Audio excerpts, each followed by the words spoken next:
எல்லாருக்கும் வணக்கம். நான் டாக்டர் கார்த்திகேயன். இன்னைக்கான வீடியோவில் இந்த ஹார்ட் அட்டாக் வரும்போது மாரடைப்பு வரும்போது பண்ண வேண்டிய முதலுதவி என்ன அப்படிங்கிறத குறித்து பார்க்க போகிறோங்க. பொதுவாக இந்த ஹார்ட் அட்டாக் வந்துட்டாலே இப்போ இந்த மாத்திரைகள் உடனடியே இந்த மாத்திரைகளை கொடுத்துடணும் அப்படின்னு பரபரக்கக்கூடிய சூழ்நிலை உருவாகிடுச்சு. ஏன்னா அதுதான் லைஃப் சேவிங் அப்படின்னு சொல்லப்பட்டதுனால. ஆனால் இந்த மாதிரி சமயத்தில் ஹார்ட் அட்டாக் சமயத்தில் செய்ய வேண்டிய சில முக்கியமான சாதாரண விஷயங்களை நம்ம மறந்துட்டு மாத்திரையை தேடுறதுக்கு போடக்கூடாது. அதுக்கு முன்னாடி சில சின்ன சின்ன விஷயங்கள் செய்யணுங்க. இதன் மூலமாக அவங்க கொஞ்சம் ஆசுவாசம் அடைவாங்க. கொஞ்சம் அவங்கள காப்பாற்றக்கூடிய வாய்ப்பு, உயிரோட காப்பாற்றக்கூடிய வாய்ப்பு அப்படிங்கிறது மிகவும் அதிகரிக்கும். சில சாதாரண விஷயங்களையும் கூடவே நம்ம சேர்த்து செய்யும்போது மாத்திரையும் கொடுக்கணுங்க. அதுக்கு முன்னாடி சில விஷயங்கள் கட்டாயம் செஞ்சாகணுங்க. அதை இந்த வீடியோவில் நீங்கள் கண்டிப்பாக தெரிஞ்சுக்குவீங்க. முதல் விஷயம் என்னென்னா, ஃபஸ்ட்டு ஹார்ட் அட்டாக் பெயினா இல்லையா அப்படிங்கிறது நம்மளுக்கு தெரியணும். ஏன்னா வலி அப்படிங்கிறது நெஞ்சு வலி அப்படின்னு சொல்லுவாங்க. ஆனால் இந்த நெஞ்சு வலி எப்படிப்பட்ட வலி அப்படிங்கிறது நம்ம தெரிஞ்சுக்கணும். வழக்கமாக வர மாதிரி வலியா இல்லை ரொம்ப அதிகமாக அப்படியே ரொம்ப குத்துற மாதிரி வலி இருக்கா அப்படிங்கிறது முதல் பாயிண்ட்டு. அந்த வலி அப்படிங்கிறது இப்போது மூமெண்ட்டு ஆக்டிவிட்டி பண்ணும்போது வலி இருந்துச்சு அதிகமாகுது அப்படின்னா அதை நம்ம நோட் பண்ணிக்கணும். முக்கியமாக வலி நம்ம தாடை பகுதிகள் இடதுகை பக்கமாக பரவுதா, இடதுகை சுண்டு விரல் வலிக்கும் பரவக்கூடிய உணர்வு இருக்கா அப்படிங்கிறத கேட்டுக்கணும். நிறைய பேருக்கு இந்த மாதிரி இருக்கணும்னு அவசியம் கிடையாது. இன்னொரு விஷயம், இந்த வலி அப்படிங்கிறது பொதுவாக கேஸ்ட்ரைட்டிஸ், நெஞ்சு எதிர்களிப்பு, அல்சர் தொந்தரவு எல்லாத்துலேயும் ஒரே மாதிரி வலி இருக்கும். அதனால் நிறைய பேருக்கு ஒரு பயம் வந்துடும். இது கேஸ்ட்ரைட்டிஸா இல்லை செஸ்ட் பெயினா, இந்த ஹார்ட் பெயினா அப்படிங்கிறதுல ஒரு பெரிய சந்தேகம் எல்லாருக்குமே இருக்கும். அதை வச்சு நம்ம டைரெக்டாக முடிவுக்கும் வந்துட முடியாது. அது இதில் இருக்கக்கூடிய சிக்கல். பொதுவாக கேஸ்ட்ரைட்டிஸ் இருக்கும்போது அந்த வலிங்கிறது ரெஸ்ட்டில் இருந்தாலும் அந்த வலி இருந்துக்கிட்டு இருக்கும். எக்ஸர்ஷன் பண்ணினா தான் வலி அதிகமாகும்னு கிடையாது. ஆனால் ஹார்ட் பெயின் பொறுத்த வரைக்கும் கொஞ்சம் ரெஸ்ட்டில் இருக்கும்போது குறையிற மாதிரி இருக்கும் முதல் விஷயம். அதனால் இந்த ஒரு கேரக்டர் இருக்கிறதுனால அந்த கன்சர்ன்டு பர்சன் அவங்க உட்கார வச்சிடணும். உட்கார வைக்கிறது படுக்க முடிஞ்சால் படுக்க வச்சுக்கலாங்க. அப்படி இல்லை அப்படின்னா யூஸ்வலாக உட்காந்துக்கிட்டு செவுத்தில் சாஞ்சிக்கிட்டு கால்களை நீட்டி இருக்கணும். கால்கள் தரையில் நீட்டி உட்காந்துருக்கணும். அப்படி சாஞ்சிருக்கணும். இல்லை கீழே உட்காரணும். இல்லை பெட்லேயும் அதே மாதிரி செமி ரிக்ளைன்டு பொசிஷன்னு சொல்கிறோம். அதாவது சோஃபாவில் கூட உட்காந்திக்கலாம்.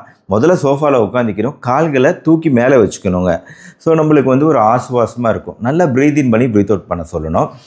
இன்னொரு விஷயம், ஸ்வெட்டிங் இருக்கா அப்படிங்கிறத நம்ம பார்க்கணும். அதிகமான வேர்வை பேஷண்ட்லேருந்து பயங்கரமாக வேக்குது, மாதிரி செஸ்ட் ரொம்ப இறுக்கி பிடிக்கிற மாதிரி இருக்குது, டைட்டாக இருக்குது, ஜா இங்கே வரைக்குமே தாடை வரைக்குமே இறுக்கி பிடிக்கிற மாதிரி எனக்கு ஒரு ஃபீலிங் வருது அப்படின்னு சொன்னாலோ, மயக்க வர மாதிரி இருக்குது, தலை சுத்தல் அந்த மாதிரிலாம் இருக்குதுன்னு சொன்னாங்க அப்படின்னாலோ, மூச்சு விடுறதுக்கே ஒரு மாதிரி சிரமமாக இருக்குது, டிஃபிகல்ட்டி இன் ப்ரீத்திங், இது நல்லா ஞாபகம் வச்சுக்கோங்க. மூச்சு விடுறதுக்கே ரொம்ப சிரமமாக இருக்குது, ஒரு மாதிரி கஷ்டமாக இருக்குதுன்னு சொன்னாங்க அப்படின்னாலோ, வாந்தி வருவது போன்ற உணர்வு இருக்குது, இல்லை வாந்தியே வந்துட்டாலோ, இந்த அறிகுறிகள்லாம் டிப்பிக்கலாக மோஸ்ட்லி ஹார்ட் பெயினில் இருக்குங்க. கூடவே இருக்கும்.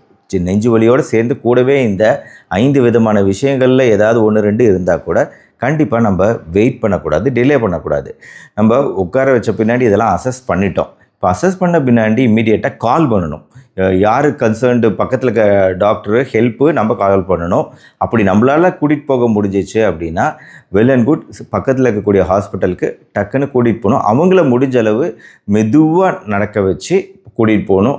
இன்ஃபேக்ட் ஹெல்ப் இருக்குது அப்படின்னா அவங்கள கேரி பண்ணி கூட கூட்டிகிட்டு போகலாம். பட் இது எந்த அளவுக்கு ப்ராக்டிக்கலாக பாசிபிள்னு தெரில. அதனால தான் சொல்கிறேன், எந்த அளவுக்கு அவங்களுக்கு மினிமல் ஒர்க்கு கொடுக்க முடியுமோ அந்த அளவுக்கு தான் மினிமல் ஒர்க் தான். நம்ம சீக்கிரம் ஹாஸ்பிட்டலுக்கு போயாகணும். நம்மக்கிட்ட கார் இருக்குது, அவங்கள உட்கார வச்சு கூட்டிகிட்டு போயிடலாம் அப்படிங்கிற சிச்சுவேஷன் இருக்குது அப்படின்னா அவங்கள சீக்கிரம் கூட்டிகிட்டு போகிறது தான் பெஸ்ட் பாசிபிள் வே. அதுக்கு முன்னாடி ஏற்கனவே அவங்க இதய நோயாளியாக இருந்து மருந்துகள் சாப்பிட்றாங்க அப்படின்னா கைக்கு உடனே ஒரு ஆஸ்பிரின் டேப்லெட் கிடச்சிச்சுன்னா ஆஸ்பிரின் டேப்லெட்டு 2 சாப்பிட்டுட்டு போகிறது நல்லது.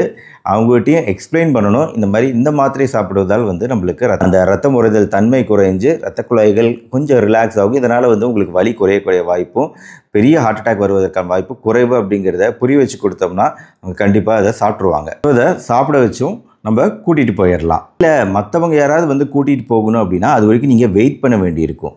அப்போ நான் ஏற்கனவே சொன்ன மாதிரி அவங்கள அந்த செமி ரிக்ளைன் பொசிஷனில் உட்கார வைத்த பின்னாடி அவங்கள கம்ப்ளீட் ரெஸ்ட்டில் நல்லா மூச்சு இழுத்து விட சொல்லுங்கள். ஃப்ரீயாக மூச்சு இழுத்து விட சொல்லுங்கள். அவங்களோட சட்டைகளால் லூஸ் பண்ணி விடுங்க. முக்கியமாக வயிற்று பகுதியில் பெல்ட் அணிஞ்சிருக்கலாம், இல்லை டைட்டான ஏதாவது ஒரு ஆடை அணிஞ்சிருக்கலாம். கொஞ்சம் லூஸ் பண்ணி விடுங்க. அப்போ தான் வந்து ப்ரீதிங் ஃப்ரீயாக இருக்கும். சில சமயம் அதெல்லாம் வந்து டைட்டாக இருக்கும்போது அது இறுக்கிக்கிட்டு இருக்கும் இல்லையா, அதனால் சொல்கிறேன். அவங்க ட்ரெஸ்ஸு உடைகள்லாம் தளர்த்தி விடுங்க, லூஸ் பண்ணி விடுங்க. அப்போ தான் வந்து ஃப்ரீயாக வந்து ப்ரீத் இன் பண்ணி ப்ரீத் அவுட் பண்ண முடியும். நீங்களும் கூடவே இருக்கணும், கூடவே இருந்து பயப்படாதீங்க அப்படின்னு சொல்லணும். அவங்களுக்குரிய மாத்திரைகள் நான் ஏற்கனவே நம்ம சொல்லியிருக்கிறோம். இந்த ஆஸ்பிரின், குளோபிடோகல் மாத்திரைகள்லாம் இதெல்லாம் எப்போவுமே கையில் ஒரு செட்டு வச்சுருக்கணும். ஐசார்டில் மாத்திரை இருக்குது. இது வந்து நாக்கு கடியில் வச்சுட்டா டக்குன்னு கரைஞ்சி அதுவுமே நம்மளுக்கு நைட்ரோக்ளிசரின் மாத்திரைகள் நல்லாவே ஹெல்ப் பண்ணும். இருந்துச்சுன்னா கொடுக்கலாம், இல்லைனாலும் பயமுறுத்த வேண்டாம்.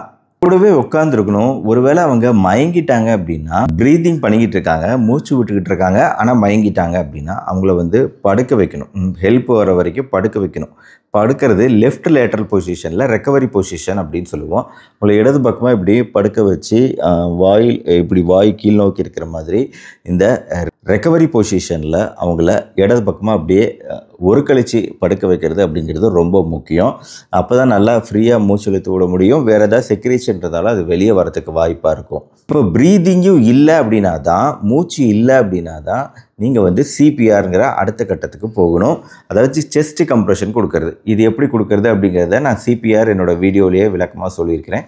செஸ்ட் கம்ப்ரெஷன் அதுக்கப்புறம் தான் கொடுக்கணும். ஹெல்ப் வர வரைக்கும் செஸ்ட் கம்ப்ரெஷன் கொடுக்கணும்.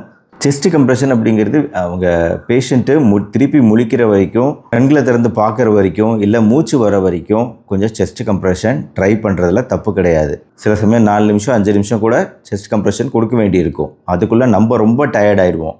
முடிஞ்சளவு ஆனால் ட்ரை பண்ணுங்கள். அதுக்குள்ளே வந்துட்டாங்க, உங்கள் கூட்டிகிட்டு போகிறதுக்கு, மருத்துவமனை கூட்டிகிட்டு போகிறதுக்கு ஆளுங்க வந்துட்டாங்கன்னா பிரச்சனை இல்லை. ஆனால் அது வரைக்கும் கொஞ்சம் ட்ரை பண்ணி தான் ஆகணும் செஸ்ட் கம்ப்ரெஷன். ஏன்னா மூச்சு வரல அப்படின்னா. இதுக்கப்புறமா அவங்கள ஹாஸ்பிட்டலுக்கு டிரான்ஸ்போர்ட் பண்ணிட்டோம் அப்படின்னா அங்கே அடுத்தடுத்த விஷயங்கள் நடக்கும். ஆனால் வீட்டில் இருக்கும்போது நீங்கள் பண்ண வேண்டிய சில சிம்பிளான விஷயங்கள், முக்கியமான விஷயங்கள், ஸ்டெப் பை ஸ்டெப் விஷயங்கள் அப்படிங்கிறது இதுதான். இந்த ஹார்ட் அட்டாக் குறித்த மாரடைப்பு குறித்த புரிதல் உங்களுக்கு ரொம்ப யூஸ்ஃபுல்லாக இருக்கும்னு நினைக்கிறேன். ஏன்னா இந்த காலத்தில் எல்லாருக்குமே வருது, சின்னவங்கலேருந்து பெரியவங்கள வரைக்கும் வருதுங்கிறதுனால இதோட சிம்டம்ஸையும் அறிகுறிகளையும் புரிஞ்சுக்கணும். எப்படி நம்ம ஃபஸ்ட் எய்டு கொடுக்கணும் அப்படிங்கிறதையும் நீங்கள் புரிஞ்சுக்கணும். அதுக்காக தான் இந்த வீடியோ. அதனால் இதை உங்கள் ஃப்ரெண்ட்ஸ் ரிலேட்டிவ்ஸ்க்கு ஷேர் பண்ணுங்கள். இந்த வீடியோ பிடிச்சிருந்துச்சுன்னா லைக் பண்ணுங்கள். நம்ம சேனல் டாக்டர் கார்த்திகேயன் தொடர்ந்து சப்ஸ்கிரைப் பண்ணி ஃபாலோ பண்ணுங்கள். மறுபடியும் நாளைக்கு பார்ப்போம். நன்றி, வணக்கம்.